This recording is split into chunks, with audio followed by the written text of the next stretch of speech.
Movie की शुरुआत grand auction से होती है, जहां पर 1937 की बुगाटी स्टेज पर नीलामी के लिए खड़ी होती है। ऑक्शनियर अनाउंस करता है कि ये दुनिया की रेयरेस्ट कार्स में से एक है और पूरी दुनिया में इसके सिर्फ 2 ही मॉडल्स मौजूद हैं। इस खूबसूरत बुगाटी को खरीदने के लिए सब लोग बहुत ज्यादा एक्साइटेड होते हैं। बोली $30 मिलियन से स्टार्ट होती है, कोई 32 मिलियन बोलता है, कोई 34 मिलियन, और फिर बोली मुसलसल बढ़ती रहती है। वहां पर हमें एक आदमी दिखाया जाता है जिसका नाम जैक होता है। वो अपने बॉस से कॉन्टेक्ट करता है और फाइनल $41 मिलियन की बोली लगाता है और इस लेजेंडरी बुगाटी को खरीद लेता है। दूसरी तरफ हम 2 भाइयों को देखते हैं जो प्रोफेशनल चोर होते हैं। एक का नाम एंड्रयू होता है और दूसरे का नाम गैरेट। दोनों लग्जरी और सुपर कार्स के क्रेजी लवर्स होते हैं और दुनिया की बेस्ट कार्स चुरा चुके होते हैं। एंड्रयू गैरेट पर गुस्सा होता है क्योंकि गैरेट की गर्लफ्रेंड कल रात को उनकी एक गाड़ी चुराकर भाग गई थी। खैर, वो यहाँ पर जैक का इंतजार कर रहे होते हैं क्योंकि जैक गाड़ी को ट्रक से इसी रास्ते से ले जाने वाला होता है और ये दोनों इस बुगाटी को चुराने वाले होते हैं। कुछ देर बाद एंड्रयू एक ट्रक को देखते ही पहचान जाता है कि इसी में बुगाटी है। इसके बाद वो अपना खतरनाक प्लान शुरू कर देते हैं। प्लान के मुताबिक गैरेट अपनी गाड़ी को ट्रक की तरफ ले जाने लगता है। एंड्रयू भी रस्सी से ट्रक पर जंप लगाने के लिए तैयार हो जाता है। जैसे ही ट्रक करीब आता है, एंड्रयू ट्रक पर जंप लगा देता है, मगर लैंडिंग ठीक से नहीं होती और वो गिरने ही वाला होता है कि वो किसी तरह ट्रक को मजबूती से पकड़ लेता है और गैरेट भी ट्रक के पीछे आ रहा होता है। एंड्रयू को ट्रक से लटका हुआ देखकर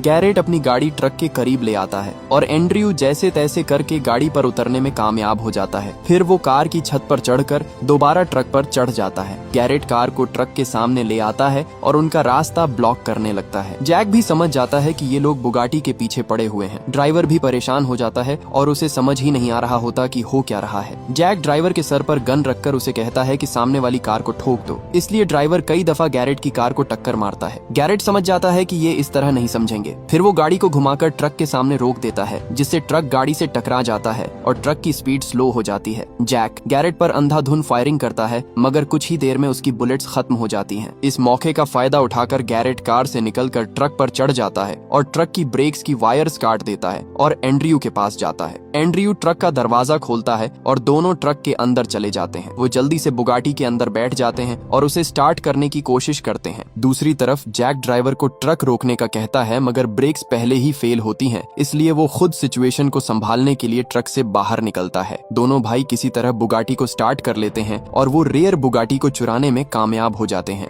उसी टाइम ट्रक भी कंट्रोल से बाहर हो जाता है और बुरी तरह उलट जाता है। दोनों इतनी महंगी कार चोरी करके बहुत ज्यादा खुश होते हैं और एक बार में सेलिब्रेट करने चले जाते हैं। वहाँ पर एंड्रयू की दोस्त भी होती है जिसका नाम स्टेफनी होता है। स्टेफनी उसे जोर से थप्पड़ मारती है और गुस्से में कहती है, तुम मुझे बुगाटी चोरी करने में साथ क्यों नहीं ले गए? एंड्रयू उससे वादा करता है कि वो उसे अगली चोरी में जरूर साथ लेकर जाएगा। असल में स्टेफनी भी उनकी टीम का हिस्सा होती है। यहाँ हमें पता चलता है कि एंड्रयू और गैरेट बाप की तरफ से भाई होते हैं और महंगी कारें चुराना उनकी जिंदगी का मकसद होता है, मगर वो नहीं जानते थे कि कल उनके साथ क्या होने वाला है। अगले दिन बुगाटी को बेचने के लिए वो जिमी नाम के आदमी के पास जाते हैं। जिमी ने ही इन दोनों को कारें चुराने का काम दिया होता है, लेकिन जिमी यह कार लेने से इनकार कर देता है क्योंकि वो जानता होता है कि यह कार किसी नॉर्मल इंसान की नहीं बल्कि एक बहुत ही ताकतवर क्रिमिनल की होती है। तब गैरेट जिमी को समझाता है कि हम टाइम पर कार लेकर आए हैं, इसलिए हमें इसके पैसे दे दो। तभी जिमी अपने आदमियों को इशारा करता है और वो इन दोनों को पकड़ लेते हैं। फिर उनके दरमियान जबरदस्त फाइट होती है, मगर जिमी के आदमी ज्यादा होते हैं और वो इन दोनों को मार कर बेहोश कर देते हैं। असल में जिमी इन दोनों को कार के रियल ओनर के पास कार के साथ वापस करने वाला होता है क्योंकि जिमी उससे पंगा नहीं लेना चाहता था। उसी टाइम जैक भी बुगाटी को ढूंढता हुआ वहाँ आ जाता है। जिमी उसे देखकर बहुत ज्यादा डर जाता है और कहता है कि मुझे नहीं पता था ये कार किसकी है,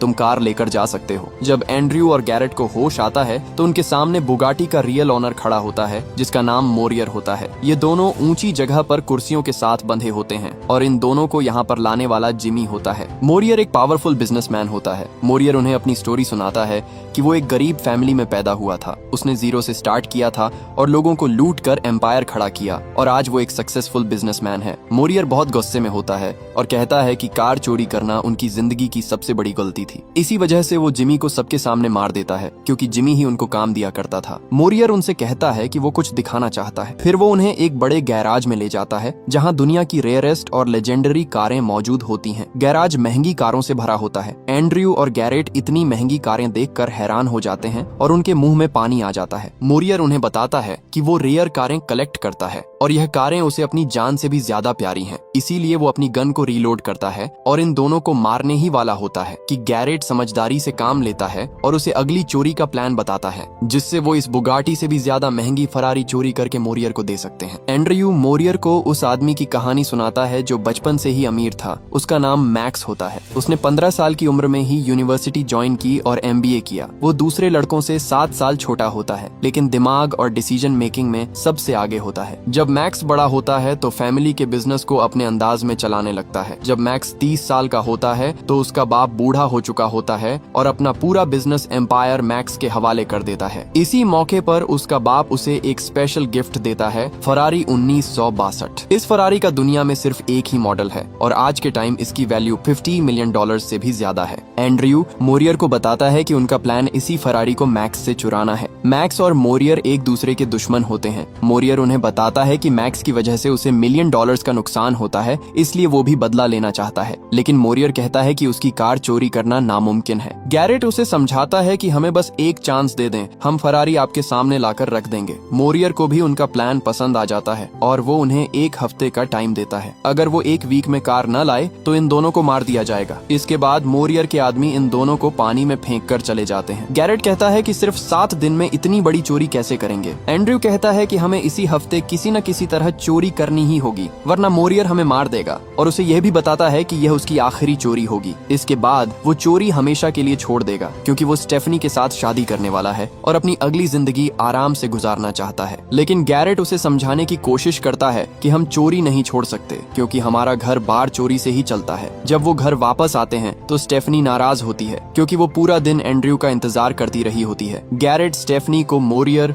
और उनके दरमियान हुई सारी बात बता देता है। स्टेफनी भी कहती है कि जब उनके पास 1 हफ्ता है तो वो भी इस प्लान का हिस्सा बनेगी। वो बताती है कि उसकी एक दोस्त भी इसी शहर में रहती है, वो उसे अपने साथ शामिल करके एक प्रॉपर टीम बना सकते हैं। इसकी दोस्त एक माहिर पॉकेट मार होती है, जो अपनी खूबसूरती और होशियारी का फायदा उठाकर लोगों की जेबें साफ कर देती है। पुलिस भी उससे परेशान होती है, क्योंकि वो उनके वॉलेट तक चुरा लेती है। स्टेफनी और यह लड़की पहले भी कई बार इकट्ठे काम कर चुकी होती हैं। इस लड़की का नाम डेवन होता है। गैरेट को डेवन फौरन पसंद आ जाती है और डेवन भी टीम ज्वाइन करने के लिए मान जाती है। यह एक बड़ा और खतरनाक प्लान होता है, इसलिए उन्हें एक एक्सप्लोसिव्स एक्सपर्ट की भी जरूरत होती है। वो एक ऐसे आदमी से मिलते हैं जो लम्हों में पूरा घर उड़ा सकता है। इस आदमी का नाम लियोन होता है। लियोन अपने काम में बेहद माहिर भी होता है और वो भी टीम में शामिल हो जाता है। इसके बाद वो 4 रेस ड्राइवर्स से मिलते हैं जो प्रोफेशनल कार रेसर्स होते हैं। जब वो उनका ड्राइविंग टेस्ट लेते हैं तो उन्हें ड्राइविंग स्किल्स काफी पसंद आती है। इस तरह वो चारों भी टीम का हिस्सा बन जाते हैं। इसके बाद सब लोग बैठकर चोरी का प्लान बनाते हैं। गैरेट सबको उनका रोल समझाता है और सब इस बात पर एग्री करते हैं कि हर बंदा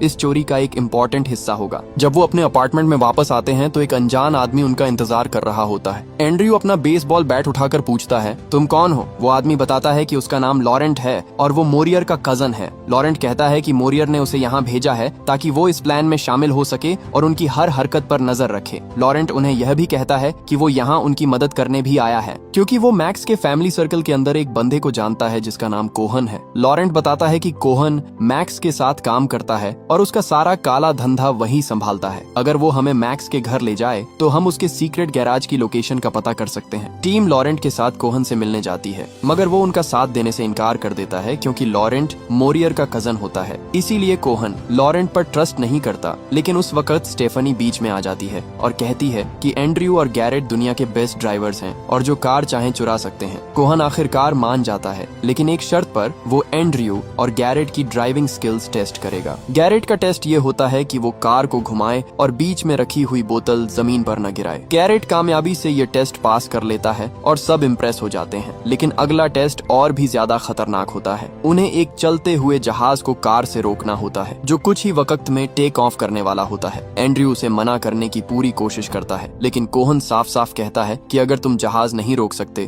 तो मैक्स को भूल जाओ। एंड्रयू ये बात रेडियो पर गैरेट को भी बताता है और वो टाइम वेस्ट किए बगैर जहाज की तरफ जाने लगते हैं। जैसे ही वो एयरपोर्ट की तरफ बढ़ते हैं, पुलिस उनका पीछा शुरू कर देती है, क्योंकि गाड़ियों का एयरपोर्ट के अंदर एंटर होना अलाउड नहीं होता। मगर एंड्रयू और गैरेट अपनी जबरदस्त ड्राइविंग स्किल्स की वजह से पुलिस की गाड़ियों को एक एक करके क्रैश कर देते हैं और फुल स्पीड में सीधा रनवे पर पहुंच जाते हैं। गैरेट गैरेट अपनी कार को जहाज के सामने ले जाता है और कार की छत ओपन कर देता है। पायलट जहाज को टेक ऑफ करने ही वाला होता है कि गैरेट कार को जहाज के इंजन से टकरा देता है। जोरदार ब्लास्ट के बाद जहाज का इंजन पूरी तरह तबाह हो जाता है और जहाज टेक ऑफ नहीं कर पाता। इस तरह दोनों भाई ये टेस्ट कामयाबी से पास कर लेते हैं। कोहन उनकी परफॉर्मेंस देखकर शॉक्ड हो जाता है और उनकी ड्राइविंग देखकर मान जाता है कि ये लोग वाकई प्रोफेशनल्स हैं। फिर कोहन उन्हें बताता है कि यह जहाज और एयरपोर्ट सब मैक्स का है। वो उनसे कहता है कि बेहतर यही होगा कि तुम लोग खुद मैक्स से मिल लो, वरना मैक्स अपने आदमियों को भेजकर तुम्हें जबरदस्ती उठवा लेगा। इस एडवाइस पर वो सीधा मैक्स के मेंशन पहुंच जाते हैं। मैक्स उन्हें देखकर कहता है, क्या तुम जानते भी हो कि तुमने किससे पंगा लिया है, और यह भी कि तुम लोगों ने मेरा कितना महंगा प्लेन तबाह कर दिया है। गैरेट जवाब देता है कि अगर आप हमारे साथ काम करें तो आप इससे कहीं ज्यादा कमा सकते हैं। हम आपको दुनिया की सबसे एक्सपेंसिव और रेयर कार्स चुरा कर दे सकते हैं। एंड्रयू भी पूरे कॉन्फिडेंस के साथ बात करता है और मैक्स को मनाने की कोशिश करता है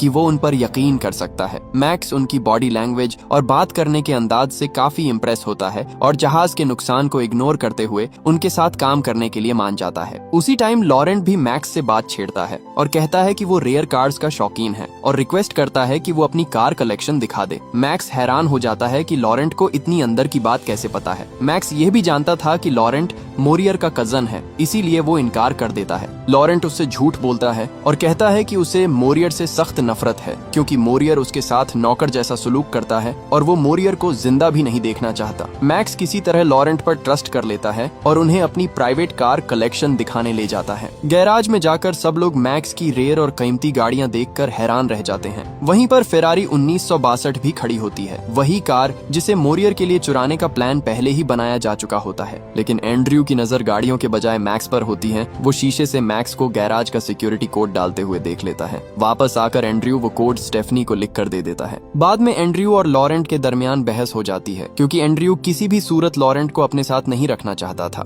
उसे डर होता है कि लॉरेंट कहीं मैक्स और उनके दरमियान होने वाली डील मोरियर को न बता दे। जब वो सब वापस अपार्टमेंट पहुंचते हैं तो वहाँ 2 इंटरपोल ऑफिसर्स उनका इंतजार कर रहे होते हैं। वो बताते हैं कि वो यूरोप में रेयर कार्स की चोरी की इन्वेस्टिगेशन कर रहे हैं और हर केस में सिर्फ 2 भाइयों का नाम सामने आता है, जो कि आप दोनों हैं। जाते जाते वो वार्निंग देते हैं कि अगली बार वो उनके खिलाफ सबूत के साथ आएंगे। पहले तो सिर्फ मैक्स और मोरियर उनके पीछे थे, मगर अब इंटरपोल भी इन दोनों भाइयों के पीछे लग चुकी है। इसके बाद एंड्रयू और गैरेट आपस में बात करते हैं। एंड्रयू परेशान होता है क्योंकि यह पहली बार है कि उसे किसी बड़ी टीम पर डिपेंड करना पड़ रहा है। गैरेट उसे समझाता है कि अपनी टीम पर ट्रस्ट रखो, हम इस मुसीबत से निकल जाएंगे। दूसरी तरफ स्टेफनी मार्केट में शॉपिंग करने के लिए जाती है। अचानक जैक खामोशी से उसके पास आ जाता है और उसे किडनैप करने की कोशिश करता है और कहता है कि बिना आवाज निकाले उसके साथ चलो। स्टेफनी समझदारी से काम लेती है। वो जानबूझकर एक एप्पल चुरा लेती है। जैसे ही दुकान वाला आदमी उससे एप्पल लेने के लिए आता है, स्टेफनी सिचुएशन का फायदा उठाती है और वहाँ से भाग जाती है। इसी भाग दौड़ में एक और आदमी सामने आ जाता है और मिलकर स्टेफनी को पकड़ लेते हैं। दूसरी तरफ एंड्रयू और गैरेट भी कहीं जा रहे होते हैं, मगर उनके सामने मोरियर के आदमी आ जाते हैं और उन पर फायरिंग करने लगते हैं। वो दोनों गुंडों से बचकर जब घर आते हैं तो डेवन उन्हें बताती है कि मोरियर ने स्टेफनी को किडनैप कर लिया है। ये सुनते ही एंड्रयू का गुस्सा आउट ऑफ कंट्रोल हो जाता है। वो बिना किसी डर के मोरियर के घर पहुंच जाता है। वो जैक को भी बुरी तरह पीट देता है,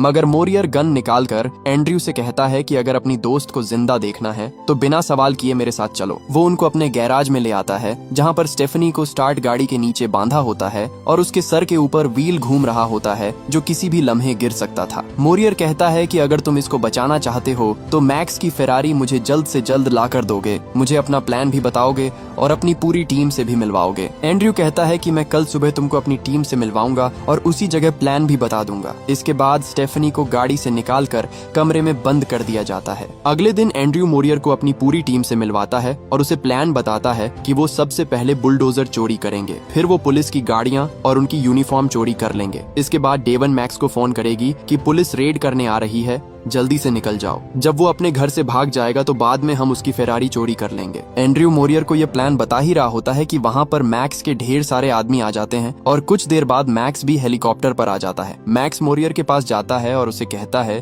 कि मुझे मालूम है तुम मेरी गाड़ी चुराने वाले हो, चाहे तुम्हारा जो भी प्लान है मैं तुमसे 10 कदम आगे हूँ। ये कहकर मैक्स वहाँ से चला जाता है। मोरियर को मैक्स पर बहुत ज्यादा गुस्सा आता है और वो एंड्रयू से कहता है कि कल इसकी टीम मैक्स की फरारी चुराएगी और कल वो इसी जगह पर गाड़ी लेने आएगा। मोरियर लॉरेंट को टीम पर नजर रखने का कहता है। रात के टाइम एंड्रयू, गैरेट और लॉरेंट बैठकर बातें कर रहे होते हैं कि अचानक वही दो इंटरपोल ऑफिसर्स वहां आ जाते हैं। ऑफिसर्स को शक होता है कि यह लोग कोई बड़ी प्लानिंग कर रहे हैं। ऑफिसर्स उन्हें धमकी देते हैं कि उनकी नजर हर वक्त इन पर है। सिचुएशन हैंडल करने के लिए एंड्रयू लॉरेंट से फेक फाइट शुरू कर देता है ताकि ऑफिसर्स को लगे कि यह लोग एक दूसरे को पसंद नहीं करते। एंड्रयू फुल फोर्स के साथ लॉरेंट को पंच मारने लगता है। ऑफिसर्स बीच में आ जाते हैं और इस तरह उनकी लड़ाई खत्म होती है। लॉरेंट के साथ जो कुछ हुआ होता है उसके गुस्से में वो स्टेफनी पर हाथ उठाता है, लेकिन स्टेफनी अपना माइंड यूज करती है और बड़ी चालाकी से उस रूम की चाबी चोरी कर लेती है जहां उसे बंद किया गया होता है। अगले दिन मोरियर उस जगह की तरफ जाता है जहां उसने एंड्रयू के साथ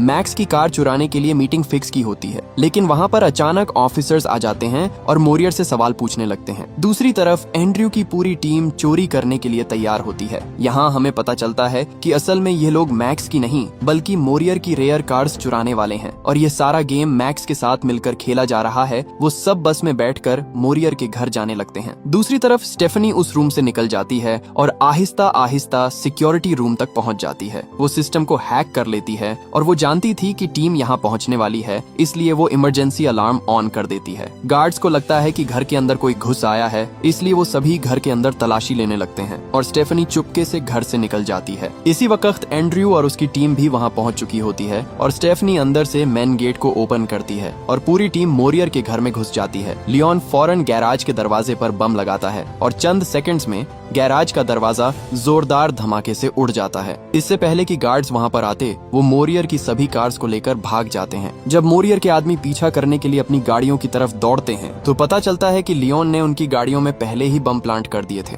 जैसे ही लियोन बटन दबाता है, सारी गाड़ियां ब्लास्ट हो जाती हैं और टीम सेफली निकल जाती है। दूसरी तरफ जब मोरियर इन ऑफिसर्स को कोई इन्फॉर्मेशन नहीं देता तो वो उसे अरेस्ट करने लगते हैं। इसी टाइम मोरियर भी समझ जाता है कि ये असल इंटरपोल नहीं है। वो जैक को ऑर्डर देता है और वो उन दोनों पर फायर करने लगता है और गोली एक ऑफिसर्स के शोल्डर्स पर जा लगती है। मोरियर इस मौके का फायदा उठाकर वहां से भाग जाता है। मोरियर समझ जाता है कि एंड्रयू ने इसकी कार्स चोरी कर ली हैं, इसलिए वो तेजी से उनकी तरफ जाने लगता है। हाईवे पर एंड्रयू अचानक कार रोकता है और स्टेफनी की तरफ देखता है और कहता है, तुम मुझसे शादी करोगी? स्टेफनी भी खुशी खुशी मान जाती है और फौरन यस कह देती है। वहाँ पर मोरियर भी उनके पीछे आ रहा होता है। एंड्रयू उसे कंफ्यूज करने के लिए रास्ता चेंज कर देता है और टीम को दो हिस्सों में डिवाइड करता है, लेकिन मोरियर और लॉरेंट एंड्रयू के पीछा करने लगते हैं। फिर एक लॉन्ग और इंटेंस चेस स्टार्ट होती है। लॉरेंट एंड्रयू के बिल्कुल करीब आ जाता है और एंड्रयू को गोली मारने ही वाला होता है कि अचानक लॉरेंट की गाड़ी सामने से आते हुए एक ट्रक से टकरा जाती है। एक जबरदस्त ब्लास्ट होता है और लॉरेंट वहीं मारा जाता है। एंड्रयू लियोन को सिग्नल देता है कि प्लान बी रेडी रखो। गाड़ियां फुल स्पीड में ब्रिज की तरफ बढ़ती हैं। ब्रिज पर पहुंचकर लियोन बम फेंकता है, लेकिन ब्लास्ट थोड़ा जल्दी हो जाता है